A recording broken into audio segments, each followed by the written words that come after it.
הגדולה מכל המצוות היא לימוד התורה.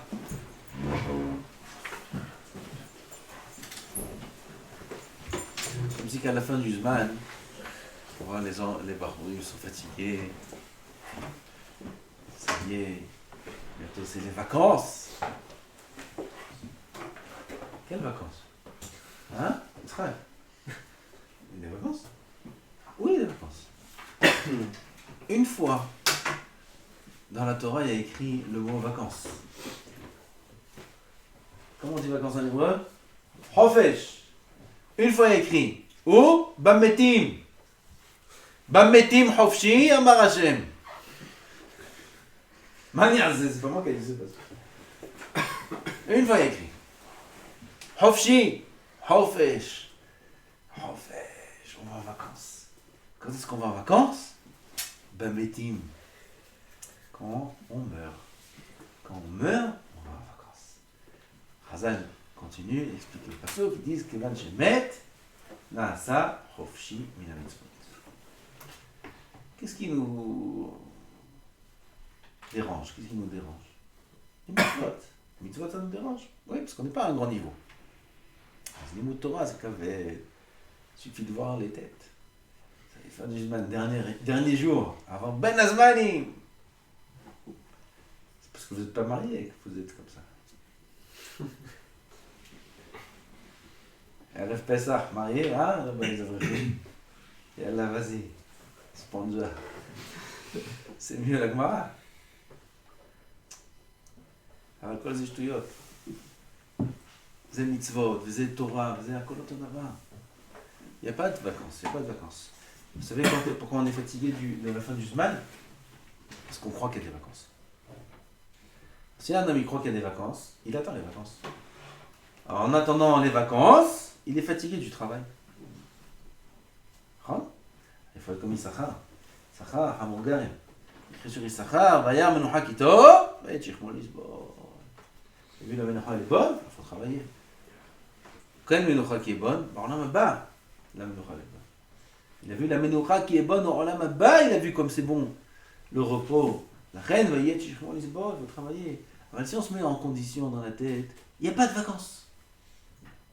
Grasse matinée, ça n'existe pas jamais de la vie. Aucun jour de la vie, on a le droit de rester au lit. Aucun jour. On se met ça dans la tête. Alors ça n'existe plus. Gamin, mon Hazir, ça n'existe plus.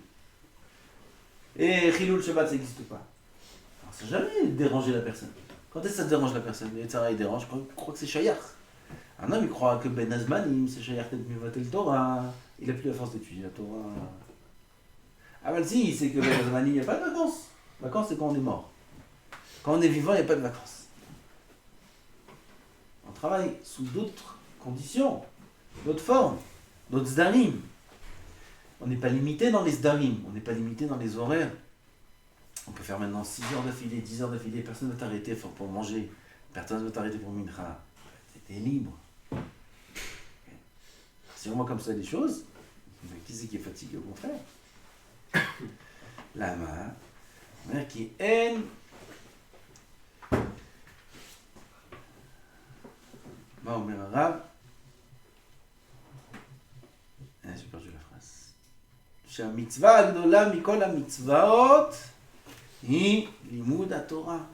לימוד התורה, גם בין הזמנים לומדים תורה, גם בין הזמנים, sans arrêt. Une seconde, faut pas étudier la Torah בין הזמנים. Ce qu'on est obligé de faire, on fait. Ce qu'on n'est pas obligé de faire, on laisse les autres faire. Nous, on étudie. Mais la FR, à l'inverse maintenant. Dvarim betelim veletzanot, hem hefer haTorah. C'est l'inverse de la Torah. C'est ce qu'on veut faire à Ben Azmanim. On va faire à Ben Azmanim. Dvarim betelim veletzanot. Comme ça, rien faire. Dormir, וזהו חס ושלום. ולכן יש הנאה מדברים בטלים וליצנות יותר מכל עבודות. עכשיו הרב nous dévoile le secret. Comment c'est possible qu'un homme aime les dvarim betelim? Il dit אף שאין בזה עולם הזה. בדברים בטלים אין עולם הזה. dans une עבירה גשמית. עריות, חס ושלום, toutes sortes d'עבירות normales. יש עולם הזה? נכון, עולם הבא il perd. אבל עולם הזה au moins il a. À peu près. אבל דברים בטלים, qu'est-ce qu'il y a là-dedans? Un homme, il s'est assis, il a perdu, il a parlé pendant 1 heure, 2 heures. Et il est bien, on est content. Enfin, d'accord, ça fait du bien. On aime. Pourquoi un homme, il aime tellement ça? Il aime tellement ça parce que c'est l'inverse du Limud Torah. Limud Torah, c'est la mitzvah la plus grande, et c'est la hana'a la plus grande. Dans le bien. Dvarim Betelim, c'est la avera la plus grande, et c'est la hana'a la plus grande dans le mal. Ach mechamat sheruach hatum'a gdolad me'od. Comme on a dit, quand une grande mitzvah, il y a un grand ruach tum'a, quand une grande avera, il y a un grand ruach. J'ai dit l'inverse. Quand une grande mitzvah, il y a un grand ruach de Kedusha. Quand il y a une grande avera, comme on a dit hier, il y a un grand ruach de tum'a. Puisque le ruach de tum'a est grand, quand un homme il parle des dvarim betelim, quand il mevatel Torah, il a un grand ruach de tum'a, il a une grande ta'ava dans ça. Il a une grande ta'ava du bitul Torah, de rester à rien faire. Une grande ta'ava. Et pourtant tu fais rien. C'est une ta'ava de rien faire. Ta'ava. Quand la ta'ava de dormir, qui est aussi pas logique. Quand on réfléchit bien, c'est pas logique d'aimer tellement dormir, puisque quand un homme il dort, il fait rien. Et qu'il n'a pas besoin d'autant de sommeil. Donc c'est pas logique. Et là, c'est quoi la logique d'aimer tellement rien faire? C'est parce que rien faire, c'est un grand ruach tum'a. Et on a dit que ce ruach tum'a ne se calme que quand il te fera refaire ce que tu as fait pour l'avoir. Ve'i kema'ayan anovea. C'est comme une source jaillissante. Cette force de tum'a là qui vient à cause de dvarim betelim. Hefech haTorah, she'i kema'ayan anovea. La Torah c'est Marianne Anovea. Ah non, mais il ne s'arrête pas. Comme la Gemara Mishnah a dit, Rabbi Meir, c'est que Marianne Anovea, il ne s'arrête plus. Torah sans arrêt. Pareil, Dvarim Betelim, il ne s'arrête plus. Dvarim Betelim, Batala sans arrêt. Il ne peut pas s'asseoir, étudier, il ne peut pas faire quelque chose de sa vie. On retire à Batel.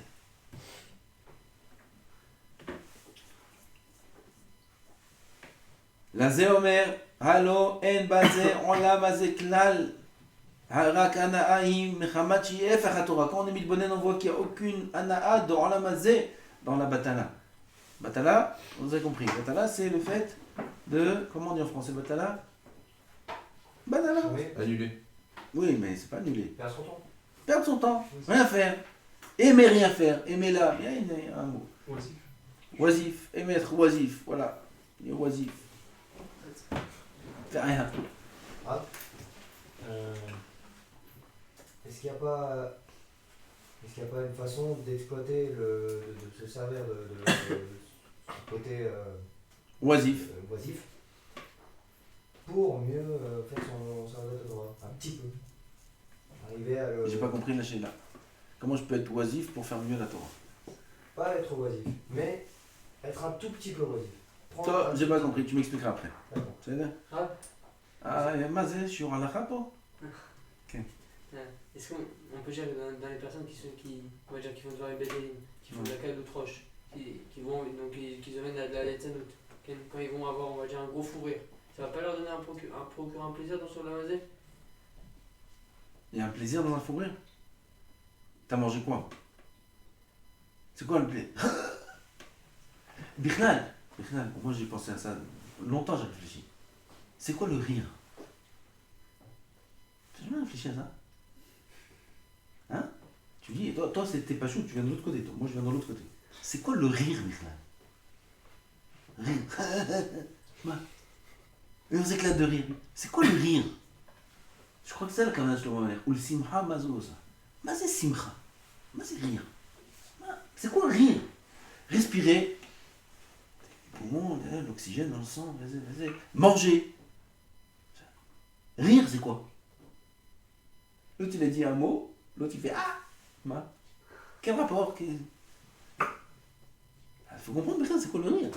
Que tu viens de dire, c'est Olamazé. Mais c'est Olamazé, qu'est-ce qu'il a fait dans ce rire? Dans la tête?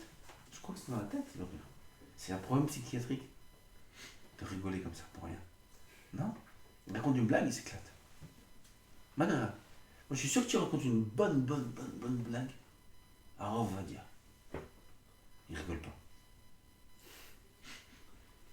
Les blagues qui nous font rire à nous. Tu racontes au rave, à un grand rave. Tu vas regarder Mivina. J'en ai une bonne. Non, tu lui dis pas ça. Si tu dis ça, il va dire c'est les nôtres. Tu lui dis pas ça. Tu viens, tu lui racontes, une fois, un homme, il a fait ça et ça et ça et ça. Et tout d'un coup, toi, tu te marres. Il te regarde, c'est pas ce que tu veux. Pourquoi lui, il rigole pas? Non, t'es d'accord ou pas? Il va rigoler? Pourquoi? Pourquoi il rigole pas? C'est marrant. Si c'est marrant, rigole. Un aliment, je goûte le goût. Lui aussi va goûter le goût. Oui, tu peux dire, moi je mange cet aliment, j'ai le goût de cet aliment, et lui non.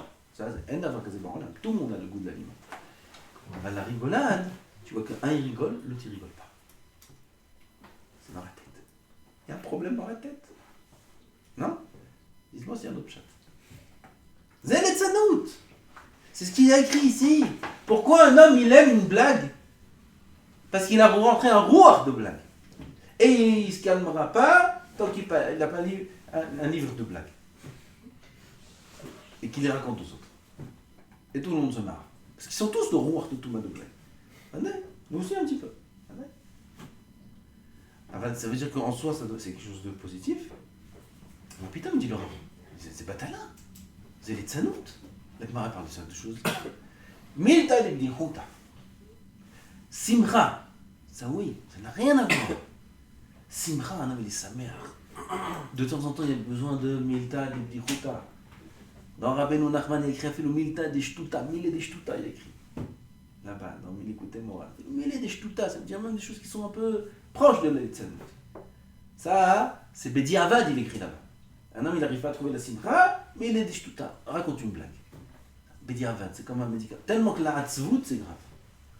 La tristesse est tellement grave qu'aujourd'hui, tout le monde est malade de cette maladie de la tristesse, même ceux qui rigolent, sont tristes. Alors, c'est un médicament. On raconte des blagues, des musiques, des choses comme ça. Tout ça, c'est Bedi Avad. Même la musique, c'est Bedi Avad. Dans les poskim, c'est pas chaud d'écouter la musique. Même la musique qu'on écoute, tous les chanteurs et tous les ce que tu veux, c'est bien la musique. C'est un éther qu'ils ont donné, c'est un éther la musique. Si on va suivre la ligne des poskim de manière sèche, à la lettre, c'est assourd d'écouter de la musique. Miyom Sheharav Bet Hamikdash. Depuis le Chourban Bet Hamikdash, c'est assourd d'écouter de la musique. C'est Kléchir. Kléchir, parce qu'il dit qu'il n'y a pas de différence entre Kléchir avec instrument vivant, physique, ou instrument enregistré, il n'y a pas de différence. C'est Kléchir. Ça sourd. C'est un achanak. Qui c'est que tu dis ça aujourd'hui? Les gens ils m'écoutent, ils disent il faut savoir. Même Yalkut Yosef, c'est écrit. Regardez Yalkut Yosef dans Ben Hametzarim, Yalkut Yosef dans le Romer. Là-bas c'est écrit que Bismané, nous on aimait quel d'écouter Patifon. Patifon c'est de 33 tours. Vous vous rappelez? Vous connaissez? Vous ne se rappelez même pas. Mégaphone. Hein? Le mégaphone. Mégaphone ça s'appelle? Les disques. 33 tours, 45 tours. Là, il y a le petit et le grand. Ah, je me rappelle. Quand j'étais petit, il n'y avait que ça. Vinyle. Non, c'est des notions de... Non, c'est vrai. C'est des collections. Non, il n'y avait que ça. Vinyle, il n'y a pas de cassette. Hein? Vinyle. Aïe, aïe, aïe. C'est petit Avad. Avad, on n'a pas le choix. Parce que la simcha, qui est procurée par ces choses-là, c'est pas censé être de cette façon. La simcha, on doit l'avoir de l'ordre de Hachem. On est loin, on est dans la galoute, il y a des issourim, on est triste, tout le monde est triste. Alors, c'est notre essence. C'est de là qu'on se nourrit, c'est le roi tout. Ah, mais il faut savoir que c'est le roi tout. Le simcha, mazo, ça dit chez moi. C'est quoi la simcha? C'est quoi l'histoire la simcha? Ah, c'est pour ça que quand tu racontes une très bonne blague à quelqu'un qui est grand Amir Chacham, qui dit sa tête elle est que dans les mains, il ne va pas rigoler. Parce que ça ne le fait pas rire.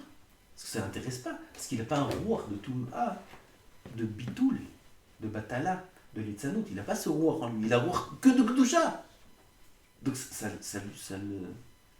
Il comprend même pas. Il faut qu'il te regarde. Il croit que tu es fou. Il croit que tu es fou parce qu'il ne comprend pas qu'est-ce que tu racontes. Il comprend la blague. Il comprend que tu racontes une blague. Mais il ne comprend pas qu'est-ce que tu veux. Qu'est-ce que tu veux? Tu me racontes quelque chose d'imaginaire et tu veux que j'ai un sourire. Le rire en soi, c'est quelque chose d'imaginaire. Rigoler, c'est imaginaire. Rigoler, c'est quelque chose de psychologique. Vous comprenez? Le Rav, il nous dévoile ici c'est quoi le sod. C'est quoi le sod de la rigolade? Le sod de la rigolade, c'est Ruach Tum'a shel Litzanut.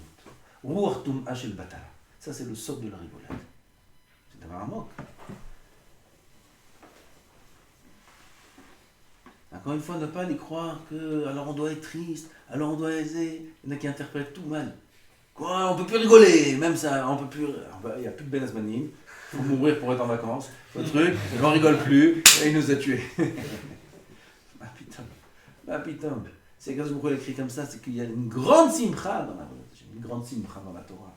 Regardez les tzadikim, les chassidim, les kdoshim qui sont entièrement, ils sont pas malades comme nous. Ils sont entièrement, quelle simcha ils ont. Quelle simcha. Regardez Rav Eliashib, simcha, dans quelle simcha il vivait. Il était sa mère, il souriait, il était sa mère, il était bien. Comment un tzadik qui ne peut pas être de simcha et étudier tellement d'heures d'affilée, comment c'est possible? Si ce n'est qu'il est dans une grande simcha. Comment Rav Ovadia il peut dormir 3 heures dans la nuit à 80 ans? Si ce n'est qu'il est rempli de simcha. Sinon c'est impossible.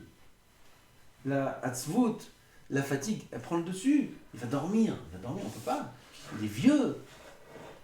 Il est tellement chaud, bouillant de simcha, de Ahavat Torah, qu'il ne peut pas dormir plus que 3 heures. C'est ça le pirouche, ça le chat.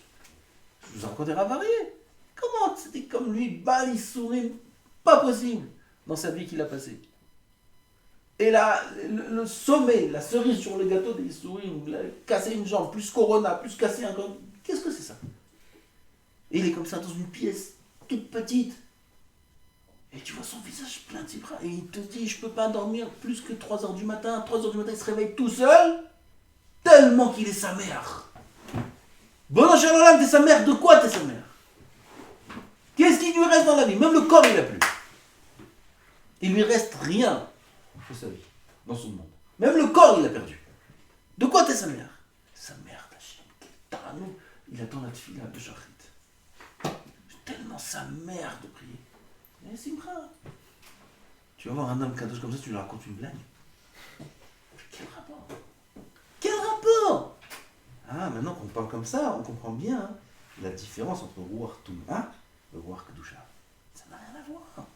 Une blague, c'est Shoresh Ma. Une blague, c'est Shoresh Ma Batala. Encore une fois, on y est, on est dedans, nous. Manazé. De raconte une bonne, ça nous donne un peu de simcha. Elle m'a lassé.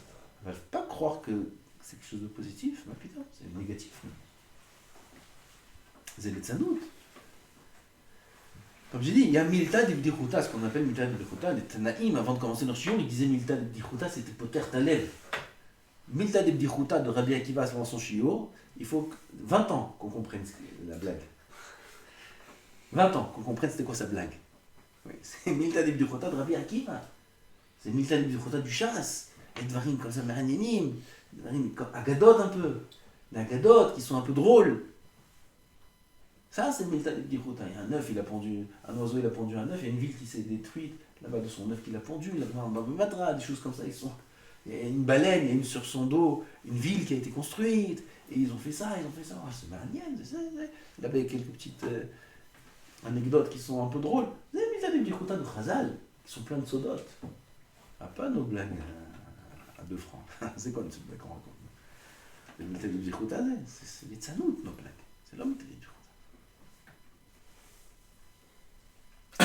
Ça, il faut bien savoir la différence. אך מחמת שרוח חתומה גדולה מאוד, וכיוון הפך התורה. לזה אומר, הלוא אין בזה עולם הזה כלל, רק ההנאה היא מחמת שהיא הפך התורה. L'amour et le plaisir qu'on a de la batala, de ces choses-là, de la litzanout, c'est parce que c'est l'inverse de la Torah. והיא עבירה גדולה ורוח טומאה נובעת. הנה אביע לכם רוחי, dit Shlomo HaMelech, il vient, il dit sur ça, sur ces gens-là, Abi'a lachem ruchi, je vais vous donner mon rouach, je vais vous dire c'est quoi le vrai rouach.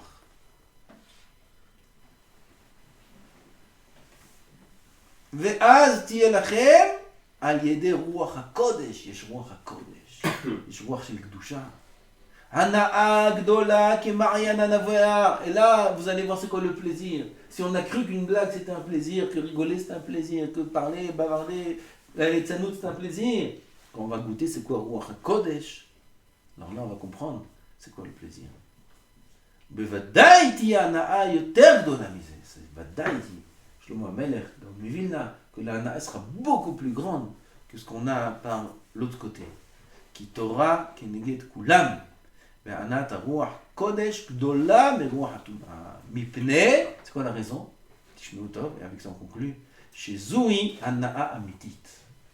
Parce que c'est un vrai plaisir. C'est pas un plaisir imaginaire, guillemenote. Comme on a dit, c'est quoi le rire bichlal? C'est quoi une blague bichlal? C'est quoi? Qu'est-ce qui se déclenche? Où il y a un problème quelque part.